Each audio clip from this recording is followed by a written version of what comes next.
Muito obrigado, senhor presidente, senhores vereadores, público presente, telespectadores da TV Câmara, meu boa noite a todos.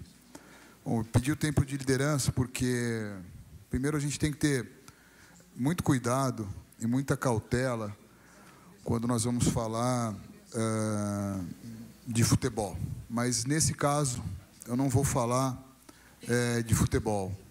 Eu me sinto mais que na obrigação de vir aqui me manifestar e tomar atitudes com responsabilidade a respeito da administração hoje de um clube que é patrimônio cultural, histórico da nossa cidade de Campinas. Então, eu me sinto na obrigação de tocar nesse assunto que é da administração que estão fazendo com o Guarani Futebol Clube, que estão dilacerando o seu patrimônio. Então, eu, como agente público, e óbvio, nunca me escondi, como bugrino, eu me sinto na obrigação de apontar algumas situações graves que estão ocorrendo, não no futebol, mas sim vendo o time, como outro time aqui de Campinas, são patrimônios culturais, são patrimônios históricos e fazem parte, sim, da nossa cidade.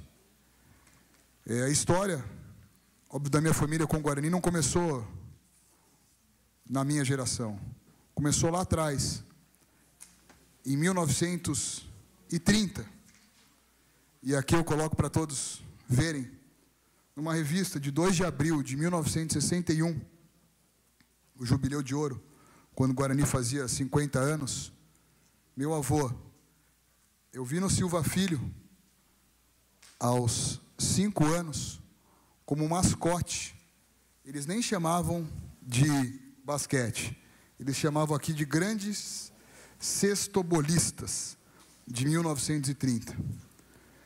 Então, eu me sinto, estou dizendo, fazendo essa retrospectiva, porque começou lá, em 1930, com meu avô, Elvino Silva Filho, com meu pai, Elvino Silva Neto, comigo, Marcelo de Chauvini Silva, e agora com os meus filhos, Henrique e Gabi.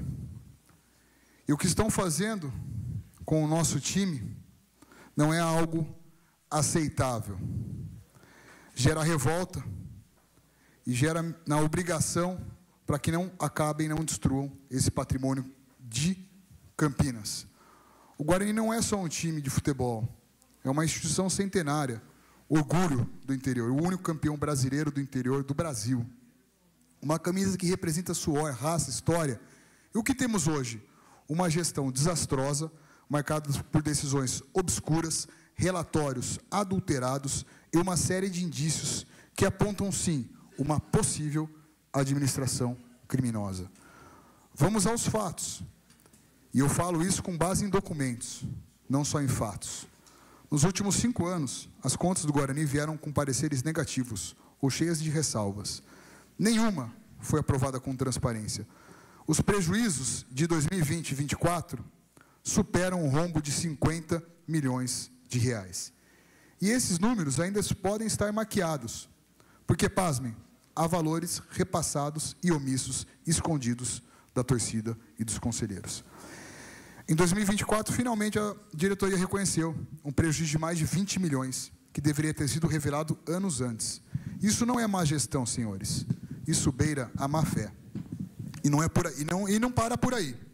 O Conselho Fiscal, que deveria ser o guardião da lisura, parece mais um escudo da diretoria. A auditoria afirma que há valores que simplesmente não aparecem. Há demonstrações financeiras, não retratam a real dívida do clube. Em dezembro de 2024, consta um caixa de R$ 186 mil no final do ano. E mesmo assim, o clube contraiu empréstimo com juros. Qual é a lógica disso? Senhores, a situação é escandalosa. Empresas fornecedoras aparecem nos balancetes. Até aí tudo normal. Mas ao investigarmos os CNPJs dessas empresas, encontramos nomes ligados a dirigentes da própria gestão. Óbvio que isso se trata de conflito de interesses. E o Projeto Bugrinho? Vejam só, uma iniciativa muito bacana, voltada para 260 crianças, arrecadou menos que a sauna do clube no ano passado. Isso mesmo, a sauna lucrou mais que um projeto de base. É esse o compromisso com o futuro? E a loja oficial do clube? Não bate metade das metas projetadas. E uma transferência suspeita de mais de R$1 milhão foi antecipada para uma empresa mexicana que, segundo a Receita Federal, nem autorização tem para operar no Brasil. Diante de tudo isso, eu me pergunto, onde está o Conselho de Ética? Onde estão os conselheiros que deveriam zelar pela integridade dessa instituição mais que centenária? Como vereador da cidade e como, obviamente, torcedor, eu não vou me furtar, viu, Permino, em oficiar os órgãos. O Ministério Público já vai ter um relatório de tudo o que está acontecendo, para que seja aberta uma profunda e séria investigação, antes que esse pessoal acabem com um patrimônio gigantesco que tem o Guarani. O Guarani não pode ser feudo de ninguém, não pode ser fonte de lucro pessoal a custas do nosso suor. O Guarani merece respeito. E assim, no primeiro jogo que eu fui, que meu filho me fez ir, eu bati na porta do camarote no feudo do então dirigente, abri com total respeito e disse assim: isso é uma falta de respeito. Eu concluo esse pronunciamento com dor, mas dor no coração. Porque não é só futebol, é patrimônio público, é memória coletiva, é afeto, é carinho, é amor, é paixão. Eu espero que as pessoas se levantem nesse momento, para que a gente lute até o fim, para que não veja mais um patrimônio da cidade de Campinas sendo roubado. Digo e repito, se for preciso, iremos às últimas instâncias. O Guarani não é de meia dúzia. O Guarani, ele é do povo campineiro, ele é da memória daqueles fundadores desde 1911. Ele é da memória do meu avô, mascotinho do time de sextabolistas.